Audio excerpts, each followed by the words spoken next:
nos xardíns botánicos a ventaxa que temos é que temos un gran número de especies todas reunidas.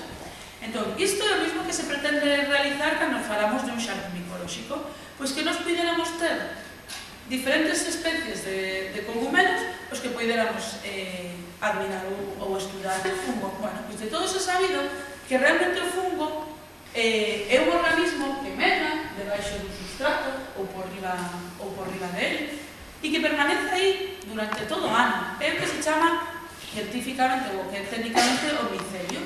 Este micelio ou blanco do fungo, que é isto que tedes aquí, estes pequenos fíos, permanece durante todo o ano. Se as condicións o permiten, tanto climáticas como ambientais, como hidrolóxicas o permiten, pois formaría o que sería o cogumelo, o carpóforo, que se chama tamén técnicamente, e que sería realmente o órgano, o individuo, o órgano reproductor do fungo. O branco do fungo, o micelio, que está neste caso medrando sobre a madeira e que genera en un determinado momento este corpo. Por tanto, é importante que coidemos, é máis importante coidar o que é esta parte microscópica, o que é o micelio, máis que o que sería incluso o propio cogumelo en sí. Bueno, estamos falando pois dun organismo que pode ter unha célula, pero normalmente ten moitas células, forma estes fíos formados por moitas células.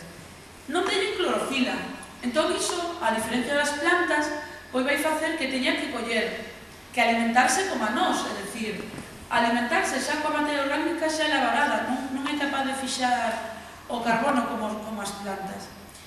Ademais, ten rodeando as súas células unha proteína que se chama quitina e se reproduce por espora. Dependendo das necesidades nutricionais que teñan os fungos, intentar buscar as mellores condicións que nos leven a que teñamos distintos tipos de fungos en un mismo terreno. Problema, que os fungos temos fungos moi diferentes e con moitas características diferentes. Entón, nos previamente tendríamos que organizar o noso terreno, organizar os nosos sustratos para poder montar o que sería o noso xardín micolóxico.